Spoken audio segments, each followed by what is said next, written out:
Men are the ones trapping women with babies. Right now is the time to be having these conversations even more. This woman, and countless others. So as most people know, this New York Times piece yesterday is honestly one of the most horrifying reads I've seen in a long time.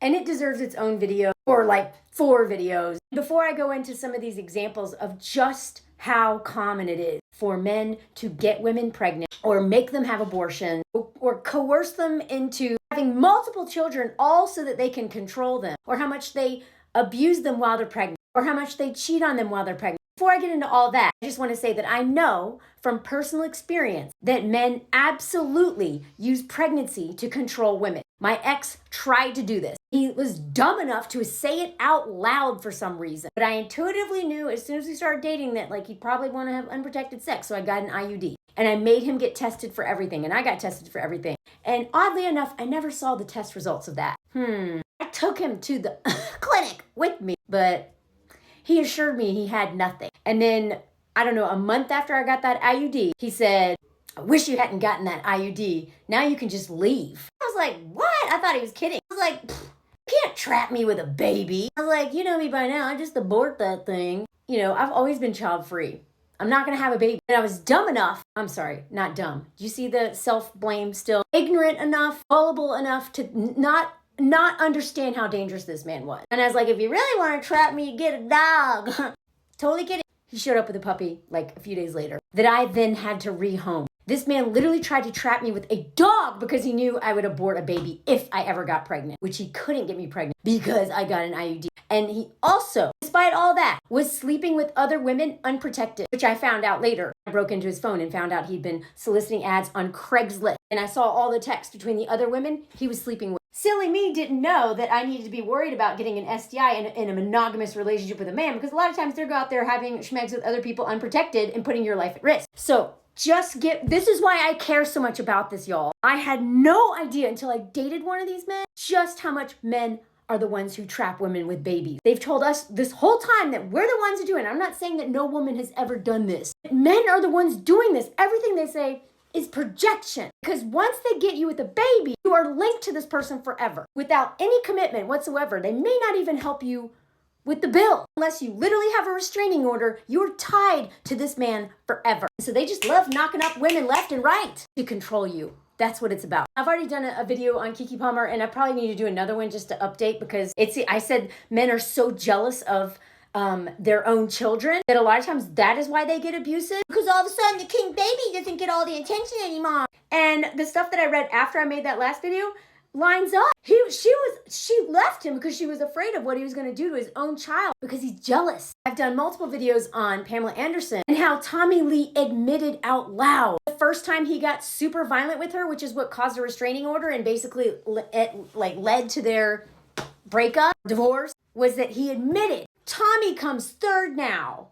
Tommy wanted to be first. And these 2 kids, one of them being a literal baby, taking up Tommy's time and attention. He wanted Pamela back. By that he means Pamela being obsessed with him, centering him, and not the kid that he created. So back to Kim Porter. I didn't really know much about her story until yesterday, unfortunately. But I read a lot up on it last night, and it's the same pattern, y'all. Shortly after the birth of the couple's first son, news broke that Combs was dating Jennifer Lopez, having an affair, because again, men either cheat on you while you're pregnant or right after you're pregnant. The same thing with violence. Violence oftentimes starts when a woman is pregnant or in the first several months after the pregnancy. So Porter kicked Combs out of the house that they shared, and he went on to date Jennifer Lopez for 2 years. So they were back together for a while, and yet again, while she was pregnant with his twins, he had another affair. And not just an affair, but he had an affair with a woman he got pregnant. That baby was born 5 months before Porter's daughter. If this interview doesn't tell you anything, I don't know what will. She planned the breakup for weeks. She made sure he was out of town when she moved everything out. And then she says,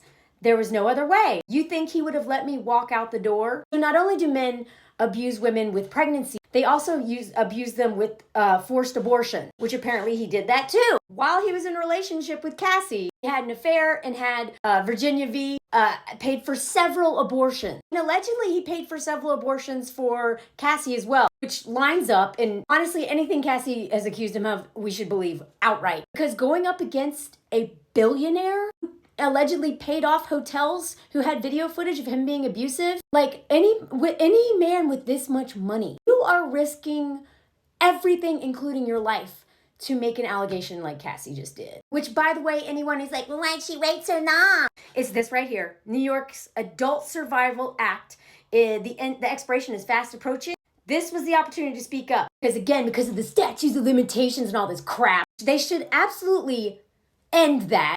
This was her shot. That's why she did this. That's why a lot of men are getting accused right now, because this is ending soon. Besides the fact you should be believing survivors anyway, that is why. This original video was just going to be about Tori. I just did a few videos about this mess. I just kind of wanted to tie it all together because this is so common, and yet it is different between white women and Black, Indigenous, and other women of color, especially Black women. I just want to acknowledge that the stakes are so much higher for Black women just being pregnant in general because of systemic racism and the racism of the nurses and doctors and all that. And if you want a really good read on this, this is a great one. The title about the leading cause of death during pregnancy for women as of 2022 is domestic violence. Not any of these major things. At least 1 in 6 women experience violence while they're pregnant. And it's much worse for Black and Indigenous women, especially with Black women, because of police brutality, fear of what's actually going to happen to their partners who they love. They wouldn't have had a baby with them, being unalived by the police, or what will happen to them. Because oftentimes women who try to get out of violent situations end up unalived by the police because of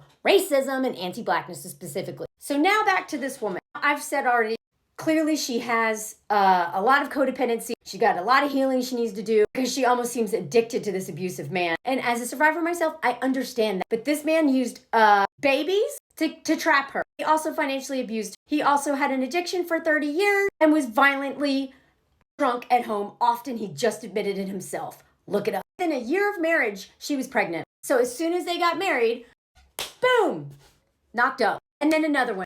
While she was pregnant with a newborn who just turned 1 month old, she found out she was pregnant again. Now, I want you to pay close attention to this, because this gets inside the head of women in this situation. She revealed that her and her husband, Dean, didn't listen to her doctor, who advised them to wait at least 6 weeks after a C-section to have schmegs. But Dean is never just going to be happy with her. I can never give him enough schmegs, she said in an interview. Of course, he was trying to coerce her into schmegs against doctor's order. And she was like, yeah, but the doctor said 6 weeks. And he was like, they tell everyone that. We didn't wait that long with Stella or Liam. The dude admitted he broke this rule already. I would say that, he didn't coerce her. That shortly after the trauma of childbirth, which could literally end a woman's life very easily. But this right here makes me think that, she didn't really feel like she had a choice. Tori joked that she caved because she didn't want her husband to think that their schmegs life would diminish because of the new arrival. I didn't want him to think that schmegs were going downhill. She joked. So here you go. Here's 4. She almost died with one of her pregnancies. 9 massive bleeds and all this stuff. Just look at all this. He didn't care. He literally risked her life because he just can't live without schmegs and got her pregnant right after having a child. In a very recent interview about their divorce, he blames them sleeping in a separate bedroom for being the thing that caused him to be so depressed, lonely, and led to him, becoming even more alcoholic.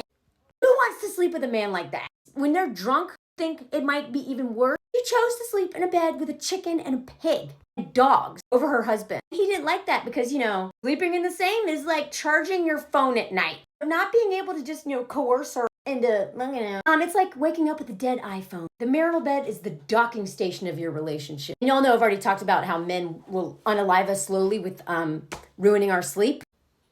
They literally see us as a battery. Men literally sleep better besides us. Women sleep worse. Reproductive coercion is about power and control. Men do it by refusing to wear or stealthing, by forcing a woman to get an abortion or preventing her from one, by pressure, guilt, shame into making a woman sleep with them. Some have this. Some men give women pregnant to force loyalty, compete with other men because they're jealous of other men. They love a damsel in distress or see it as a challenge. Men will get women pregnant for a new start to save the relationship, i.e. trap her. He even said, this baby's a testament to how much we love each other. It's a testament to Toya for staying with me. The pregnancy says their relationship is everlasting. But like a few months after she had one of her kids, he cheated. So he baby trapped her, financially abused her, and then made her pay for his ex-wife's alimony. These men don't want to be fathers.